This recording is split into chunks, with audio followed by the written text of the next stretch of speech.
సాయంకాలం 6:30 జరగబోతున్నటువంటి శ్రీ కోదండరామస్వామి కళ్యాణ మహోత్సవానికి అన్ని ఏర్పాట్లు కూడా పూర్తి చేయడం జరిగింది.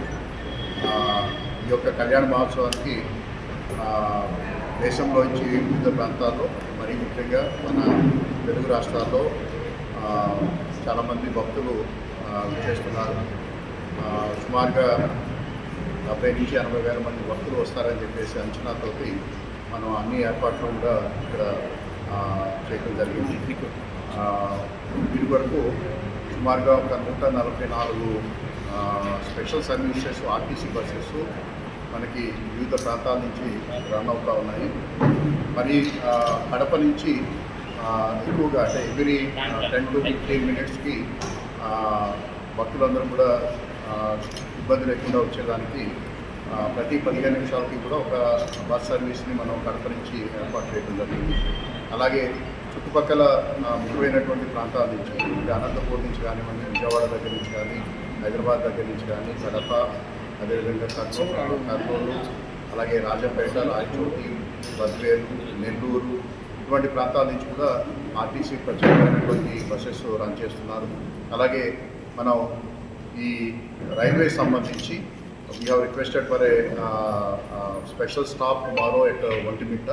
సో రేపొద్దున రన్ అయ్యే రైల్వే ట్రైన్స్ కూడా మనకి ఒంటిమిట్టలో స్పెషల్ స్టాప్ ఉండటం జరుగుతుంది. అలాగే భక్తులు వచ్చిన తర్వాత వారికి కావాల్సినటువంటి అన్ని రకాలైనటువంటి సదుపాయాలని కూడా మనకి ఏర్పాటు చేస్తున్నాము. మనం మొత్తం కళ్యాణోత్సవాన్ని మనం 124 గ్యాలరీస్ కింద డివైడ్ చేస్తున్నాము. ఒక్కొక్క గ్యాలరీలో 500 మంది నుంచి 600 మంది వరకు కూర్చుని వీక్షించడానికి విధంగా మనం ఏర్పాటు చేశాము. అలాగే ప్రతి గ్యాలరీలోనూ కూడా అన్ని రకాలైనటువంటి భక్తులు కావాల్సినటువంటి సదుపాయాలను ఏర్పాటు చేయడం జరిగింది. అలాగే వారికి సేవలు అందించడానికి multi disciplinary emergency response team కూడా అక్కడ ఏర్పాటు చేయడం జరిగింది. సో దాంట్లో ఫైరు, పోలీసు, అలాగే మెడికల్, అలాగే రెవెన్యూ, అలాగే కంటిన్యూస్ శానిటేషన్ కోసం శానిటేషన్ సిబ్బంది, అలాగే ఆ గ్యాలరీలో ఉన్నటువంటి భక్తులకి కావాల్సినటువంటి మంచినీరు, అలాగే స్నాక్స్, అలాగే ఇవన్నీ కూడా వారికి ప్రతి గ్యాలరీలోనూ ఏర్పాటు చేస్తున్నాం. అలాగే 10 నుంచి 12 గ్యాలరీలకి ఒక స్పెషల్ సెక్టరల్ టీమ్ కూడా అపాయింట్ చేయడం జరిగింది. వీరు ఈ 10 గ్యాలరీస్ని సీనియర్ ఆఫీసర్స్ దానికి ఇన్ఛార్జ్గా పెట్టాము. వారు కోఆర్డినేట్ చేసుకుంటారు. సో ఆ విధంగా మొత్తం సభా ప్రాంగణం అంతటిని కూడా మనం కంటిన్యూస్గా మనం ఏర్పాట్లు చేశాము. ఇబ్బంది లేకుండా అన్ని రకాలైనటువంటి ఏర్పాట్లు చేశాము. అలాగే ఈరోజు డ్రిల్ కూడా జరగడం జరిగింది, అంటే మాకప్ డ్రిల్ కూడా చేయడం జరిగింది. సో వీరందరూ కూడా ఎలాగా సమన్వయం చేసుకోవాలి, ఎలాగ సేవలు అందించాలి, ఎలాగ ఏదైనా ఇన్సిడెంట్ ఉన్నట్టయితే ఎలాగ రెస్పాండ్ అవ్వాలి, ఎలాగ మెడికల్ క్యాంపులు రీచ్ అవ్వాలి, అలాగే అక్కడ ఉన్నటువంటి సదుపాయాలు ఏ విధంగా అందజేయాలనేది పూర్తిగా ఈరోజు శిక్షణ ఇవ్వడమే కాకుండా మాక్ డ్రిల్ కూడా చేయడం జరిగింది. అలాగే సభా ప్రాంగణంలోకి వచ్చే భక్తులందరికీ కూడా సభా ప్రాంగణంలో వెళ్ళే సమయంలోనే వారికి ఈ శ్రీవారి మన రాములవారి అక్షింతలు, తలంబరాలు, అలాగే మంచి ముత్యాలు ఇవి ఏవైతే ఉన్నాయో దాంతోపాటు ప్రసాదంతో కూడా మనం వారికి వెళ్ళేటప్పుడే మనం అందజేయడం జరుగుతుంది. దానివల్ల ఏంటంటే మనకి క్రౌడ్ మేనేజ్మెంట్ అనేది కొంత యూజ్ అవుతుంది. అలాగే ఆ గ్యాలరీలోకి వచ్చిన తర్వాత మిగిలినటువంటి భోజన సదుపాయాలు కానీ లేకపోతే స్నాక్స్ కానీ అవన్నీ కూడా వాటర్ బాటిల్స్ అన్నీ అక్కడ చేయడం జరుగుతుంది. అలాగే ఈ మొత్తం కార్యక్రమాన్ని నిర్వహించడానికి సెక్యూరిటీ పరంగా అన్ని జాగ్రత్తలు తీసుకోవడం జరిగింది. సీసీ కెమెరాస్ నుంచి అలాగే ఏఐ బేస్డ్ డ్రోన్స్, అలాగే వాటన్నిటిని కూడా సమన్వయం చేసుకోవడానికి, అలాగే మొత్తం కార్యక్రమాన్ని మనం ఎప్పటికప్పుడు అసెస్మెంట్ చేసుకుని ఫీల్డ్కి మనం ఇన్స్ట్రక్షన్స్ ఇవ్వడానికి ఈ state of the art control room కూడా ఎస్టాబ్లిష్ చేయడం జరిగింది. అది మల్టీ డిసిప్లినరీ టీమ్స్ అక్కడ అందుబాటులో ఉంటాయి. ఎటువంటి సిచ్యువేషన్ అయినా కూడా మనం హ్యాండిల్ చేయడానికి మనం ఏర్పాటు చేసుకున్నాం. అదేవిధంగా ఈ కార్యక్రమం అయిపోయిన తర్వాత భక్తులు అందరూ కూడా సేఫ్గా త్వరితగతిన వెళ్ళడానికి కూడా అన్ని ఏర్పాట్లు చేయడం జరిగింది. గత సంవత్సరం అలాగే అంతకుముందు ఉన్నటువంటి ఎక్స్పీరియన్స్ తోటి, ఎందుకంటే మనకి ఒంటిమిట్టకు ఉన్నటువంటి ఒక చిన్న ఇబ్బంది ఏంటంటే there is only one road which is going to Vontimitta. So available ఉన్నటువంటి రోడ్నే మనం ప్రాపర్గా ప్లాన్ చేసుకొని మనం స్మూత్గా ట్రాఫిక్ ఎగ్జిట్ అవడానికి కూడా ఎస్పీ గారు, డిఎస్సీ గారు అందరూ కూడా డీటెయిల్డ్ మ్యాపింగ్ చేసుకోవడం జరిగింది. సో ఈ రేపు వచ్చే భక్తులందరికీ కూడా సాధ్యమైనంత వరకు సదుపాయాన్ని మనం అందించడమే కాకుండా వారు సేఫ్ అరైవల్ అండ్ సేఫ్ ఎగ్జిట్కి సంబంధించినటువంటి అన్ని ఏర్పాట్లు కూడా తీసుకోవడం జరిగింది. అలాగే భక్తులందరికీ కూడా సూచన ఏంటంటే మీరు దయచేసి ప్రతి చోట కూడా మేయర్ కంట్రోల్ పెట్టాము, అదేవిధంగా డైరెక్షన్ బోర్డ్స్ ఉన్నాయి, వాటిని ఫాలో అవ్వాల్సిందిగా కోరుతున్నాము.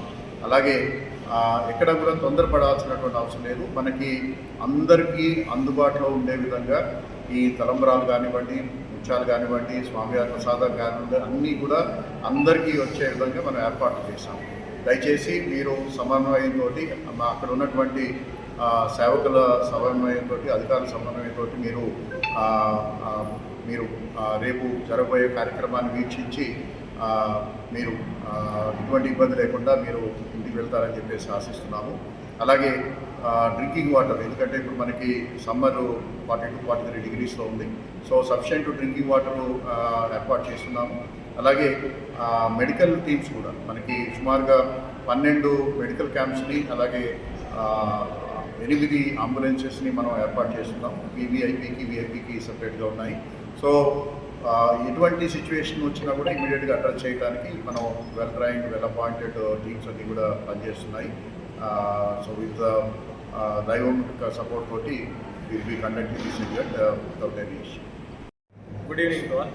రేపు సీతారామ కళ్యాణం ఒంటిమిట్ట ప్రోగ్రాంలో పోలీస్ సైడ్ నుంచి భావికుల భద్రత కోసం వచ్చిన వాళ్ళు సీఎం సర్స్ ప్రోగ్రామ్ కోసం పోలీస్ సైడ్ నుంచి భద్రత ఏర్పాటు చేయడం జరిగింది. ఇంట్లో ముఖ్యంగా 3 పార్ట్స్ ఉన్నాయి. ఒకటి ట్రాఫిక్ మేనేజ్మెంట్, అందరికి మూవ్మెంట్. సెకండ్ ఈ క్రౌడ్ మూవ్మెంట్. దాదాపు 80,000 to 1 lakh భావికులు ఎక్స్పర్ట్ ఉన్నారు కాబట్టి క్రౌడ్ మేనేజ్మెంట్ చాలా ఇంపార్టెంట్ ఉంది. థర్డ్ ఆస్పెక్ట్ సీఎం గారు ఉన్నారు. సీఎం గారు ఉంటే VIP security important.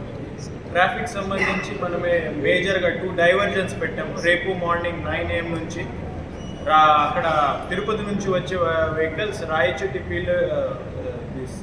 Renigunta Pileru Rayachoti రూట్లో డైవర్ట్ చేస్తున్నాము. ఇక్కడ కడప నుంచి వచ్చే వెహికల్స్ ఇర్కాన్ సర్కిల్ నుంచి హెవీ వెహికల్స్ రేపు మార్నింగ్ 9 AM నుంచి డైవర్జన్ ఉంటుంది.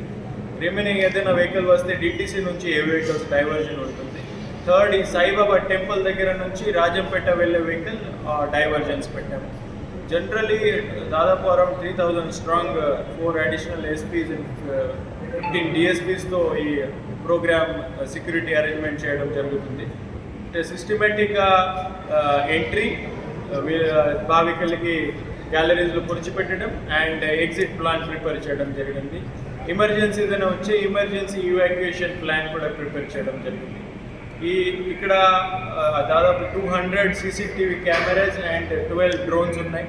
సో ఆల్ ఈ ఏరియా మొత్తం ఏరియా అండర్ CCTV కవరేజ్ ఉంటుంది. సో ఏదైనా చైన్ స్నాచింగ్ కానీ దొంగతనం చేసే వాళ్ళకి కంపల్సరీగా CCTV ద్వారా డ్రోన్ ద్వారా మనం సర్వేలెన్స్ పెట్టుకున్నాం. సిమిలర్లీ డిఐజీ సార్ కానీ ఆనరబుల్ డీజీ సార్ కానీ సఫిషియెంట్ ఫోర్స్ ఇవ్వడం, special forces, watchers, air checks, area dominations ఇట్లాంటి స్పెషల్ కాంపోనెంట్స్ కూడా ఇవ్వడం జరిగింది. సో ఈ క్రైమ్ టీమ్స్కి సెపరేట్ ఏర్పాటు చేయడం జరిగింది. ఇక్కడ లాస్ట్ ఇయర్ ఎక్స్పీరియన్స్ బట్టి కొన్ని ఎగ్జిట్లో ప్రాబ్లం వచ్చాయి. సడన్గా ఎగ్జిట్ మూవ్మెంట్ చేయడం వల్ల కొన్ని సడన్గా రష్ వచ్చాయి. దీనికి కూడా సెపరేట్లీ ప్లాన్ చేయడం జరిగింది. Through you I would like to appeal అందరికీ మేనేజ్మెంట్ ప్లానింగ్ బాగుంది. ఆల్ పబ్లిక్ అండ్ భావికులకి నేను అపీల్ చేస్తున్నాను, దయచేసి డిస్ట్రిక్ట్ అడ్మినిస్ట్రేషన్ అండ్ పోలీస్కి కోఆపరేట్ చేయండి, ట్రాఫిక్ రూల్స్ ఫాలో చేయండి. ఏదైనా యాక్సిడెంట్స్ లేకుండా సడన్ ఎమర్జెన్సీ కానీ సడన్ ప్యానిక్ లేకుండా మీరు డిస్ట్రిక్ట్ అడ్మినిస్ట్రేషన్కి పోలీస్కి హెల్ప్ చేయండి to make this programme successful. Thank you. వాళ్ళు వెళ్ళేటప్పుడే మొత్తం మనకు 28 వేస్ ఉంటాయి. సో 28 వేస్లు వాళ్ళు తీసుకోవచ్చు. మొత్తం ఉన్న కేసులు 14 ఉంటాయి. టోటల్ 2 వైపులా కూడా తీసుకోవచ్చు. సో ఎక్కడా కూడా క్రౌడ్కి ఇబ్బంది లేకుండా ఆ యొక్క ముత్యాల తలంబ్రాలు, తర్వాత లడ్డూ ప్రసాదం అక్కడ ఇవ్వడం జరిగింది. తర్వాత గ్యాలరీలో ఈచ్ గ్యాలరీలో ఆల్రెడీ కలెక్టర్ సార్ చెప్పడం జరిగింది. ప్రతి గ్యాలరీలో కూడా ఏం చేస్తామంటే భక్తులందరికీ కూడా మనము వాటర్ బాటిల్ ఇవ్వడం జరుగుతుంది. తర్వాత బటర్ మిల్క్ ఉంటుంది, జ్యూస్ ప్యాకెట్. దాంతోపాటు ఈ యొక్క అన్నప్రసాదానికి సంబంధించి ఒక ప్యాక్లో దాంట్లో కారా ఉంటుంది, తర్వాత స్వీట్ ఉంటుంది, తర్వాత బిస్కెట్ ప్యాకెట్ ఒకటి, బనానా, ఇంకా ఫుడ్ ఐటమ్స్కి సంబంధించి వాళ్ళకు పులిహోర, తర్వాత కేసరి కూడా ఉంటాయి. సో ఇవన్నీ కూడా అన్ని గ్యాలరీలోనూ మనము అరేంజ్ చేయడం జరుగుతుంది. సో టోటల్గా వీటిని మనమైతే ప్రిపరేషన్ ఒక 1 lakh వరకు చేసుకుంటున్నాం, ఇబ్బంది లేకుండా. సో మనకు గ్యాలరీలోతో పాటు అడిషనల్గా ఈచ్ గ్యాలరీలో కూడా 10% అడిషనల్గా పెట్టుకుంటాం. తర్వాత సబ్సిడీగా ముత్యాల తలంబరాలు, లడ్డూ ప్రసాదం ఎంతమంది వచ్చినా మనకి అరేంజ్ చేసి, తర్వాత అన్నప్రసాదం కూడా అరేంజ్ చేయడం జరుగుతుంది. దాంతోపాటు భక్తులు వచ్చే ముందరగా సమ్మర్ ఎక్కువగా ఉంటుంది కాబట్టి 6 ప్లేసుల్లో ఈ కంఫర్ట్ సెట్స్, అంటే ఒకవేళ వచ్చిన వెంటనే వాళ్ళు అక్కడ ఆ సెగ్లలో ఉండి అక్కడ వాటర్ తీసుకొని తర్వాత కళ్యాణానికి వచ్చే విధంగా ఏర్పాటు చేయడం జరుగుతుంది. ఇక ఒకవేళ అయిపోయిన తర్వాత కూడా ఇంకా లాంగ్ ప్రదేశాలకు వెళ్ళే వాళ్ళకి ఫుడ్కి ఇబ్బంది లేకుండా టెంపుల్ దగ్గర ఉన్న ఈ యొక్క అన్నప్రసాద కేంద్రంలో మిడ్నైట్ వరకు కూడా అన్నప్రసాదం కూడా జరుగుతుంది. అది అక్కడ కూడా తగు జాగ్రత్తలు తీసుకోవాలి. కడప జిల్లాలోని మరిన్ని వార్తా విశేషాల అప్డేట్స్ కోసం మా SCN న్యూస్ ఛానల్ను తప్పకుండా చూడండి.